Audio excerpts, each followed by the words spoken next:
Hello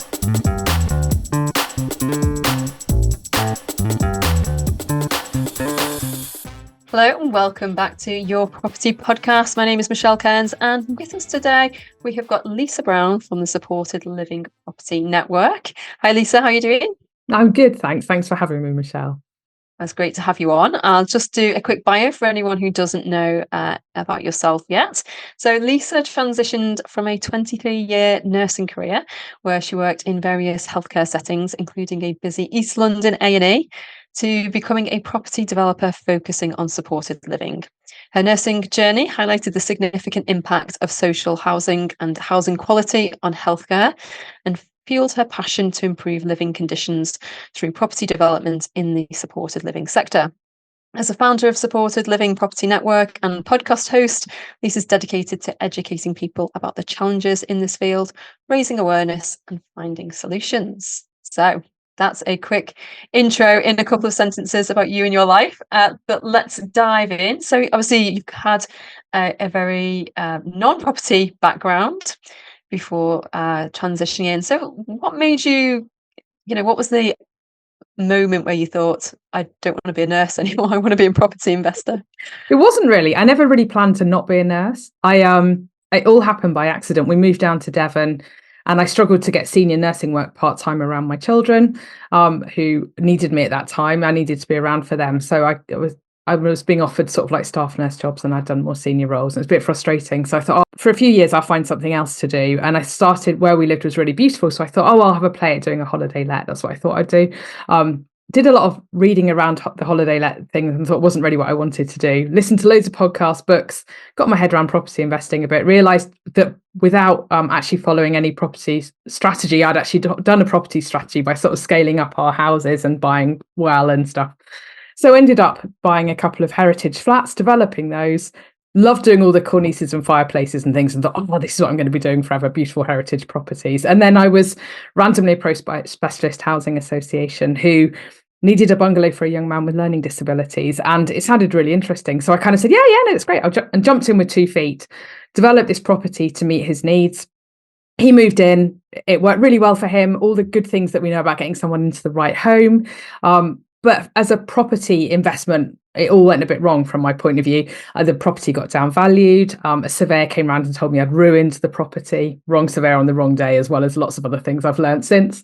I couldn't get insurance. I couldn't get a mortgage. And I was like, but at the same time, the local care providers were going, Lisa, this is brilliant. We need another 2 of these. Can you get me another, we need 3 of these here. And I was thinking, there's a real need for these properties. How do we do this? And how do we as property investors do this? So I kind of went on I hate the word journey, but I did on an investigating and trying to get my head around supported living as a property investment model. And that's where I am here talking to you now. It's been a really interesting few years, really.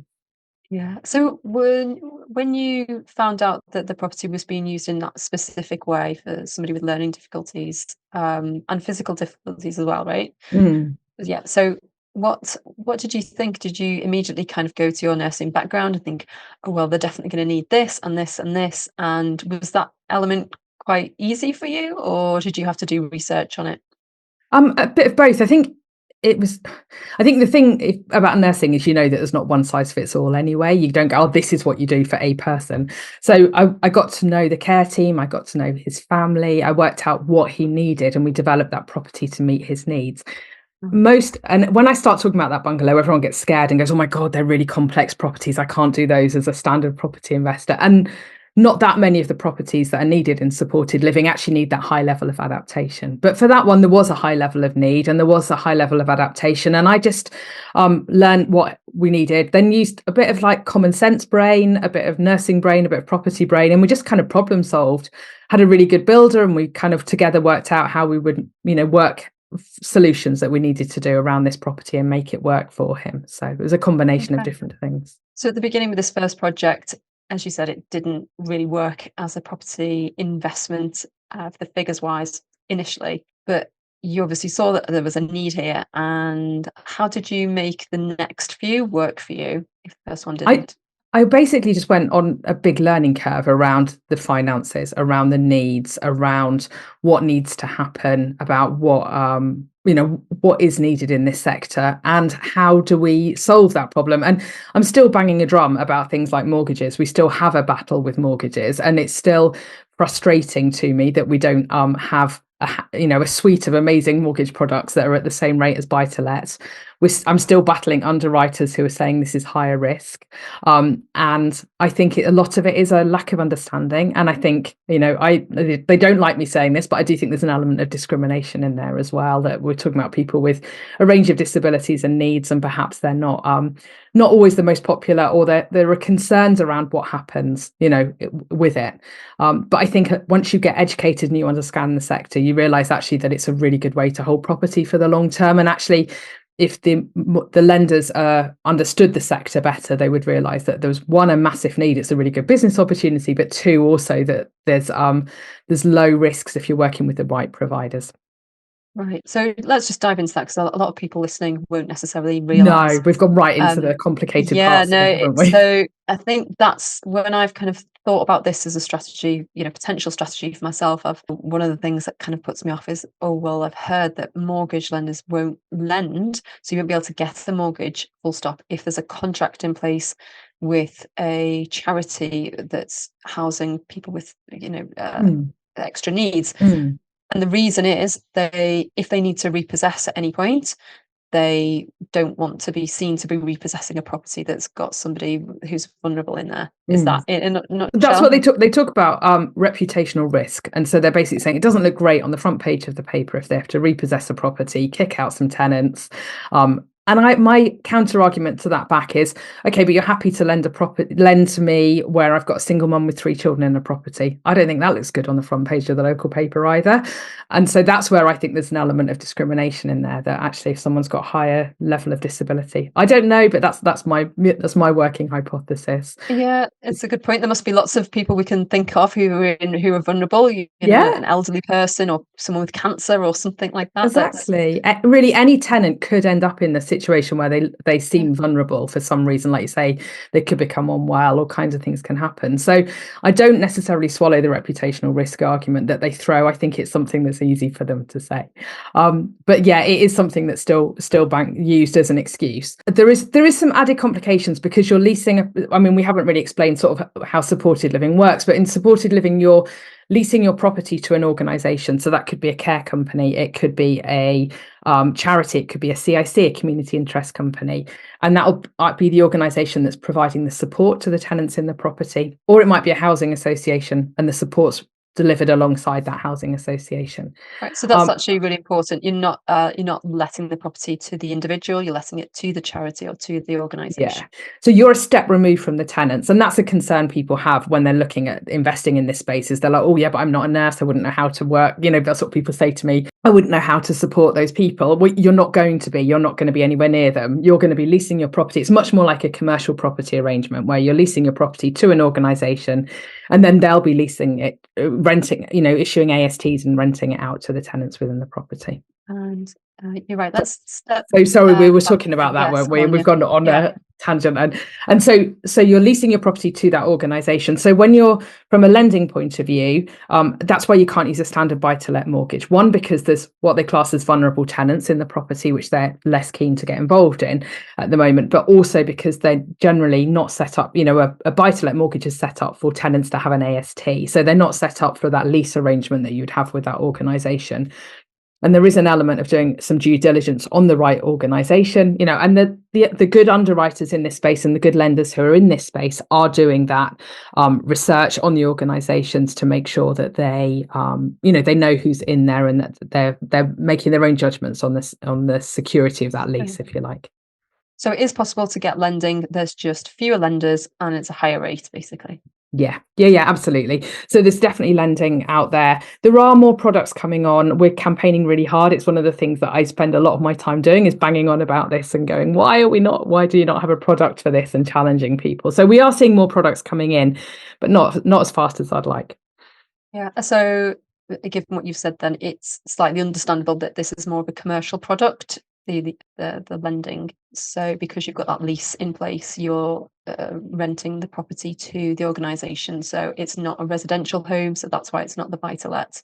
It is still, it's a bit of a crossover, and that's the challenge. So it can be a residential property still. You're not changing the use class on it No, most of the time, so, and it might actually just be something like a small 2-bed bungalow. So actually it is a residential property. It's just that there's a lease arrangement in place. So that's where it gets a bit complicated sometimes for the lenders to kind of work out which box to put it in, if you like. So I suppose another element is if there's a 5-year lease, let's say, and a contract, how would that work then if they didn't, if the charity didn't pay their mortgage, or they wanted to repossess? I don't know. So it seems we're getting into the weeds of it all now, but the point is that it does work with some lenders.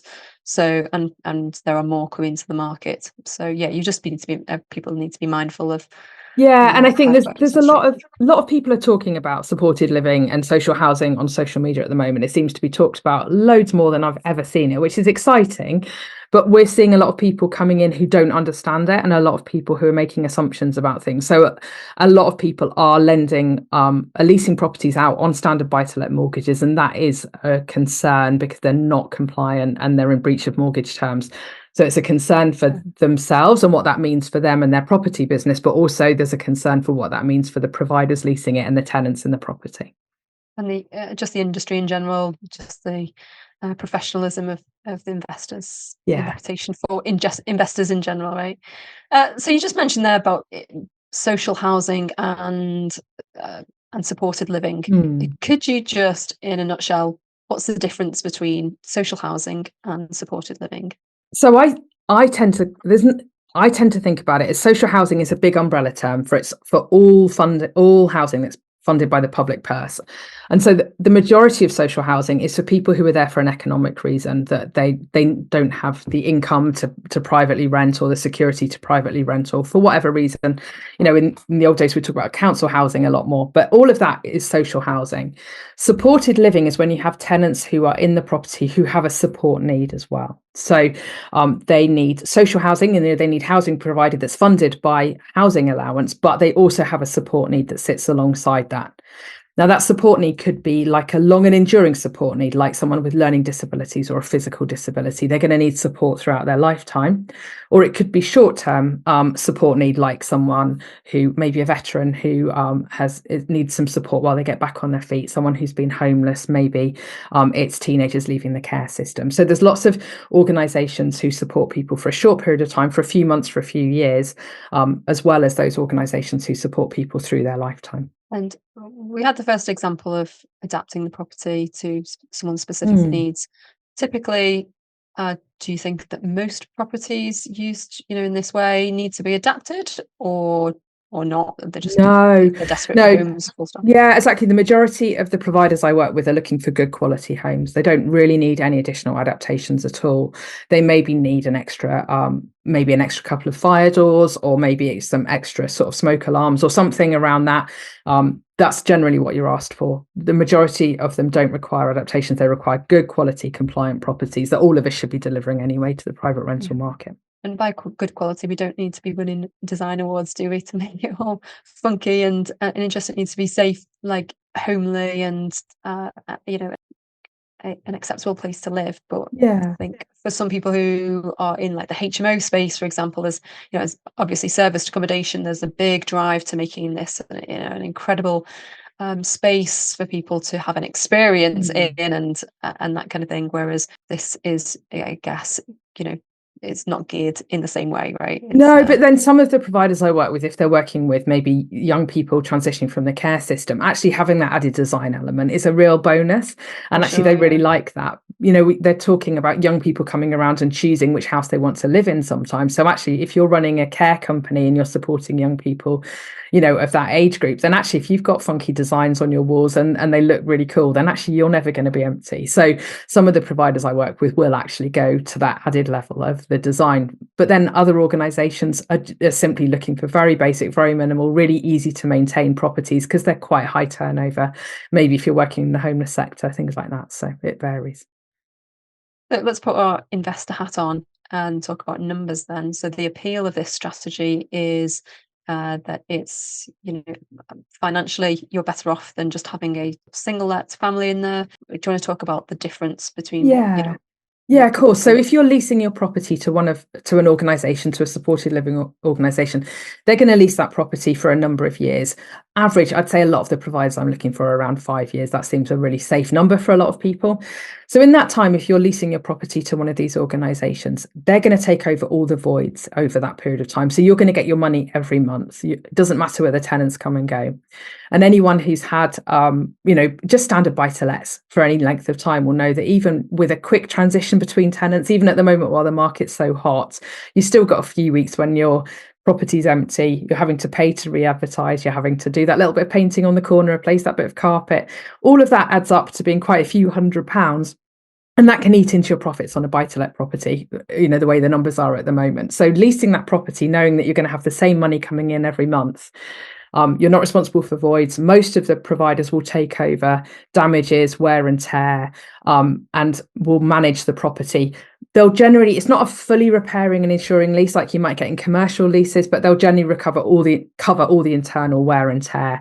You might be responsible for the externals, like the walls, the roof, the guttering, things like that. So they're taking over all of that internal wear and tear. They'll often cover things like your gas boiler servicing. They'll often cover things like your fire alarm servicing, all of those little bits, which each of those few £100s add up to being over the lease of, a 5-year lease. You generally find that you're net better off. And also your time, when you're managing a property, even if you've got your property managed, you're still making those decisions, aren't you? Your letting agent's still giving you a call going, oh, what do you want to do here? How's that going to work? And you're basically handing that over to a provider to manage your property for 5 years.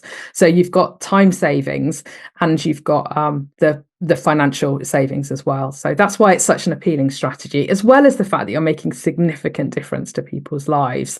You're providing homes for people who really need them. Now, when you look at HMOs, if you've got HMOs and then you're leasing an HMO to a provider for 5 years, your savings can be really considerable because, HMO costs are so much higher. The providers are covering utility costs. So that the money you're getting every month is definitely your money. You're not taking out that 20% for voids, that 20% for wear and tear, 20% for management. Sometimes, in an HMO, there's a huge difference, isn't there, between your gross rent and actually what you get as profit at the end of the month. Yeah, that's true. And typically, is it market rate that they will take the property on for, or will you get more for that? Or is it just a case of just look at all the savings that you can make across the period of the lease? So it depends on the providers, basically. So we have providers who will pay market rent. A lot of the providers will pay market rent that we're working with. Some will pay a bit below market rent. On an HMO, you might be offered a chunk below market rent, but actually when you work it out, you're still actually net better off, as well as those time savings. We've got some providers who work on LHA rates. We've got other providers who will offer you above market rent, but that has to be generally in recognition of something. Is those days that people talk about, you hear people talk about supported living, and oh yeah, I'm getting like £200 a week for this grotty HMO in the back of a room for this grotty HMO in the back of the grottiest bit of Birmingham. Those days are gone, really, because housing benefit teams are cracking down much more on rent. So you have to justify why the rent is higher. So the bungalow we talked about at the beginning, I get above market rent for that bungalow, but that's in recognition of the adaptations and the speciality that we put into that property. Yeah. Well, so going back then to what we said about the mortgages, and there's a few mortgages, do you find a lot of people just work with private investors for this type of strategy, or perhaps they've got their own pot of cash that they're investing in, so they don't actually need to work with the mortgage lenders? I think people still are looking at mortgage lending, and we have got products there. I wouldn't want you to think there aren't products. It's just that you haven't got that suite of products you have in buy-to-lets. So yeah, a lot of people will still go for term lending, but yeah, increasingly we're seeing sort of people looking at more creative ways, like using, say, SaaS lending on it, using investor lens. People who are looking for long-term secure lending, but also looking for that kind of ethical impact as well. I think increasingly people are concerned about where their money is and what impact that money is making, and that's something that in this sector we can definitely demonstrate, that their money's making a big difference and changing things. Yeah, I completely agree. It's certainly when people get to a stage where there's they want that, they've reached their financial goals perhaps, or they don't have the time to be managing properties themselves and they want to outsource it. For anyone who knows about the rent to rent strategy, it's the same thing. It's just, instead of giving it to a company, they're going to run it privately. You're going to give it to a charity. And you mentioned earlier about appreciating the differences between different types of charities and organizations. So, let's just clarify that then. So, are all of these providers charities, or some of them private companies? How does that work? There's a huge range of organisations out there who are looking for properties for the people they support. So some of them will be care businesses. There'll be limited companies, there'll be for-profit companies, who are running as a care company or a support company. There are a lot of charities in the sector, and there's a lot of CICs, so they're community interest companies. So they're like a crossover between a charity and a limited company. Really, they've got asset locks in their profits. So a lot of them are CICs, but then we also have housing associations as well who are looking to lease properties. There's a huge shortage of properties. Lots and lots of organisations are looking for these properties at the moment. I'm approached all the time by providers looking for properties. There's a massive demand for properties. People can't get hold of them. Traditionally, people would have got these properties from councils, from general housing associations, and with the lack of building that's gone on and the lack of investment, we're just seeing that they're struggling to get properties, which is why they're beginning to look at using the private sector more and more for acquiring properties. Right. And in your experience, is there a particular type of charity or organisation that you would prefer to work with, given the whole range that you experience? So I think it's about building relationships with those providers. I think it's about understanding the providers you're working with. So I would encourage anybody to really research any organisation that they want to work with. Look at, and everyone's different. So it might be that actually you've got a particular passion for something. Maybe you really want to support domestic abuse survivors. Then perhaps that's your passion. So you're going to go and find those organisations and work with those organisations. Or maybe you've got a particular passion for something else. So that might be your driver in finding the organisation that's right for you. But I think it's about making sure that the organisation aligns with your morals and is delivering the care and support that you would want them to be delivering. And so I think it's important that you really carefully check them out and you know who you are. So you check out their kind of financial credibility and make sure that actually they're signing a lease they can actually back up. Talk to other people who've leased properties to them, so that you can actually find out that they're doing and delivering and looking after your asset in the way that they should be. But you also want to make sure that they're delivering the support to the tenants in the property too. You don't want to be implicated in poor care either. So it's just about checking out who they are properly. Other than speaking to other people who've worked with them, what sort of questions should people be asking, or what specifically should they look for? So how would you know if they're really taking care of the people living there? And that's where it comes down to understanding the sector, and that's why I reluctantly ended up doing some training courses, which I was never going to do. But because I was asked this so much, because it is complicated to get right, and that's what concerns me about people jumping into it. They're like, "Oh, I've signed a lease with a provider. I'm really excited." Who are they? Do you know anything about them? Do you know how they're funded? No.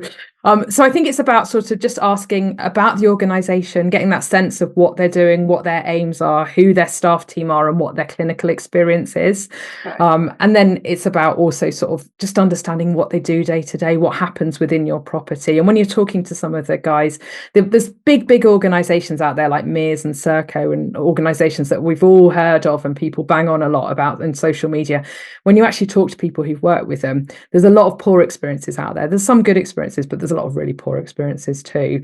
And I think it's about, so I don't tend to work with those guys at all. I'll work with the smaller, more bespoke organisations who I know are delivering quality care to people. And what have been your most valuable lessons that have come from this journey in terms of, it's a whole new world, right? And people think of it as one very tiny niche within the property strategy or within property education sector, but actually once you go down this rabbit hole, it's opens up again. So what lessons? I suppose I've just what I've learned is the need for these properties, just how much need there is.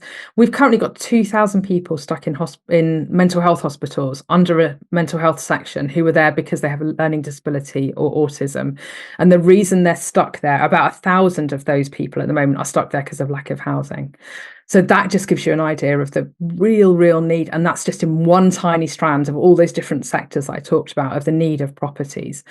So the fact that we can impact that in the private sector by delivering quality homes, and we can actually get people out of long-term hospitals, we can get people having quality of life. When you talk to people who've moved into the right supported living setting and seen the impact that's had on their lives, it's phenomenal. And I think being part of that is a real privilege. And I think it's something as property investors are often slated, aren't they? Particularly at the moment, everyone thinks that they're all evil, Lamborghini driving, Rolex wearing. I don't know what everyone's image is, but it's not what you and I look like, Michelle. There's no Lamborghini outside mine, tell you. And and I think what I've realised is, by coming into this sector and talking to so many amazing property investors and landlords, is how many people are really looking to make a difference, and actually how many people are doing this. They're doing it so that they can build a pension pot, they can build their security, but also they're looking at how they can have real impact at the same time. And I think there's just an amazing group of people out there. That's what I love about all the people I end up meeting, and who are really looking to make a difference,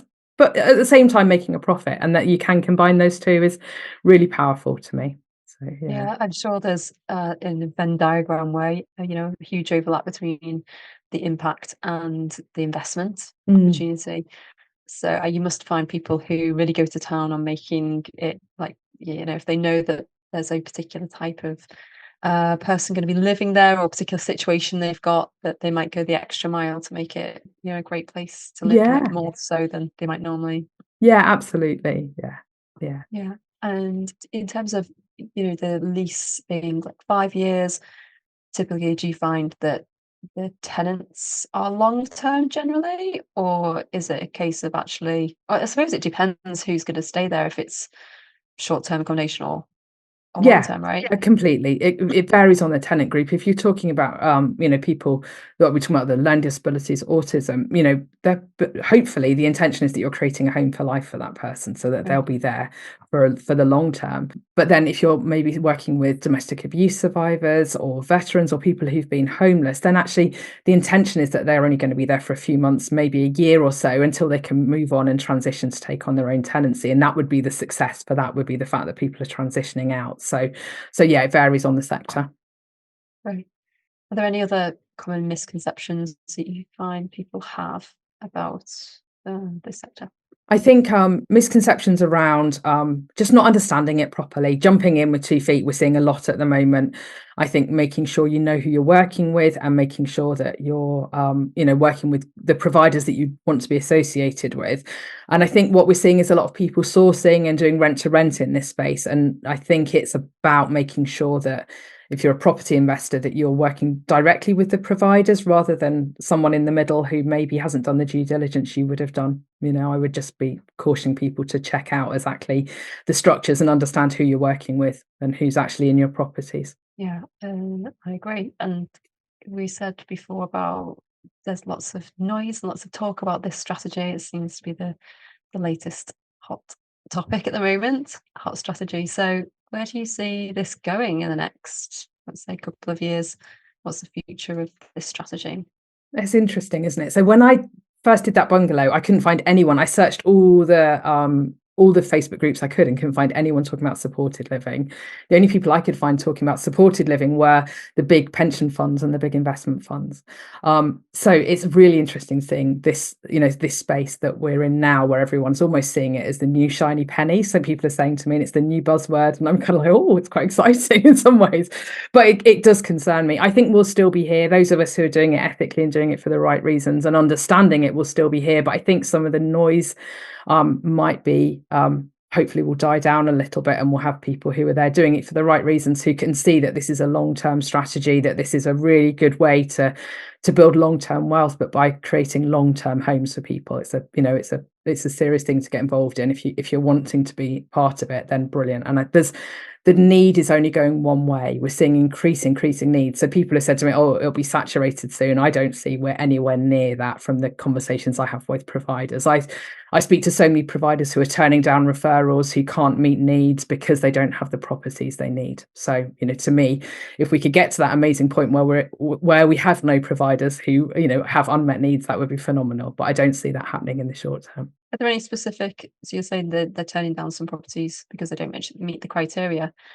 If Oh no, they're somebody's turning down taking, referrals. Sorry, referrals as in like okay. the local authority saying we've got these 3 homeless people who need, and these organisations are saying we can't meet their needs because we don't have a home for Oh, them. I see. Right, Yeah. okay. Yeah. So for people who are starting out, let's say they've got a buy-to-let property Mm, and this, does appeal to them, they'd like to have an impact and give back, and also, not mm. have to manage their property for 5 years. Is there any, where's the first place that they start? How do they come and, could they come and work with you, or what could their first step be? Yeah, of course. So I've because so many people said to me, how do we find providers? I've actually written a free guide, so it's on my website to download that people can just find. And so my new website is supportedlivingproperty.uk. It's only gone live this week. It's been a huge amount of work, but there's loads of resources on there to get people started. So there's lots and lots of information there. So you can download that guide to help you find providers. I then set up the Supported Living Property Network as a way to bring, as a kind of experiment to see what happened if we brought supported living providers and property investors into one space and got everyone building a community together. And it's been really exciting to see that the momentum, to see the homes we're creating, the relationships we're building, and the kind of impact we're having around increasing quality and supporting people to understand this strategy better. Just a thought popped into my head then about how we're saying this is the new buzzword and how it's gained momentum. And you mentioned before about SaaS pensions, and at the beginning, only really pension providers were working in this area. So do you think that, so for people who don't know about SaaS pensions, that you can use a pension pot that you've converted into a SaaS pension to invest in commercial property and property development where there's no tenants there? So how does that fit in with supported Oh, living? so in the pensions handbook, you can also invest in supported living property. So it's a property, either a children's home or a property where there's care delivered. So it has to be sort of personal care. But so it is one of the rare circumstances where you can hold residential property in a SaaS. So it does Okay. fit with So that. is that because of there's the lease and the charity in place, or is it just because of who's actually going to be? I imagine it's because of that arrangement, but I don't know why the pensions Yeah. handbook wrote that exactly and put it in, but it is very clearly defined in there and says that this is one of the rare circumstances that you can. So yeah, there's definitely that. But obviously also a lot of SaaS investors, have funds to deploy, don't they? So they'll also lend as well. So it works in Yeah, both. absolutely. So this could be an opportunity for people who want to grow their portfolio, work with SaaS pension trustees Yeah. and supported living, and bring all of this together to grow their portfolio, provide solutions for these charities, and grow their portfolio at the same time. So And what you'll find is if you're looking at this, if you're a property investor who's considering getting into this, once you start talking to investors about the impact you're having, you'll see actually that investors will start going, oh yeah, I'll have a bit of that. I want to be part of that. And you'll find that actually it makes it easier to get investors on board as well. So you touched on, the things that are happening at the moment for you. What's next, and what projects are you working on at the moment that So we just launched the you can share? website, which has been huge piece of work. So I'm really relieved to not have to be living in a website for a little while. For next for us, we've got our conference. So we've got a members conference where we bring together property investors and providers into one room. We had nearly 100 at the last conference, and it was phenomenal buzz of noise, and we get really great speakers. So we're just building up to that. And then for When's me, that? pardon? When is the conference? Oh, so it's on the 3rd of May, and it's going to be in Birmingham. It's a members only conference, but all the details on the website. And it was just a brilliant thing. And we've got even better speakers this year, I think. And we've got a really good, we've got a bigger room because we sold out so much. We had a huge waiting list last year. So yes, we've got a bigger room for people, but we've already sold half the tickets. So that building up for that, and then looking at from my point of view is growing, trying to meet this need for the detached bungalows for people who are stuck in hospitals. That's my big challenge at the moment, is how do we get the funding right for that so that we can do that and meet some of that need. So yeah. That sounds like a very exciting time for you and growing the business and, just supporting people, excuse the pun, who are looking to kind of get into this sector. So, well, what we'll do is we'll share all of the links from your website and that free guide there. That'll be really useful for people who are getting started in this and to find out more. So, yeah, just check out the show notes for those links. And just to say, yeah, thank you so much for your time today and explaining it all so clearly. I think there is a need for some clarity around this. I mean, all these terms get bandied around very frequently at the moment. So, yeah, it's good to have some clarity on those. Oh, thank you, Michelle. It's been so good to be here. Thank you. And where can people follow what you're up to? Is it a preferred social media I'm platform? on most social media channels. Generally, if you do Lisa Brown Property, you find me in most places. Or the links are all on the website, supportedlivingproperty.uk. Great. Okay. Well, we look forward to seeing what happens next with you and watch this space. Also, for everyone who is a subscriber to the YPN magazine, you've covered this topic a few times in the magazine. And has that been, which articles have you written on that one? Has it been recent? No, it's not been for a while. I think we probably should do an update one. Great. We'll get you back in, do an updated one. But for everyone who's got the app, you can scroll back through the previous articles and magazine editions, and you can find out more about there. Great. Well, thank you so much, and we'll look forward to seeing you next time. Thank you. Thanks. For anyone who's not yet subscribed to the magazine, click the link in the show notes for your free 30-day trial, and we'll see you next time, guys.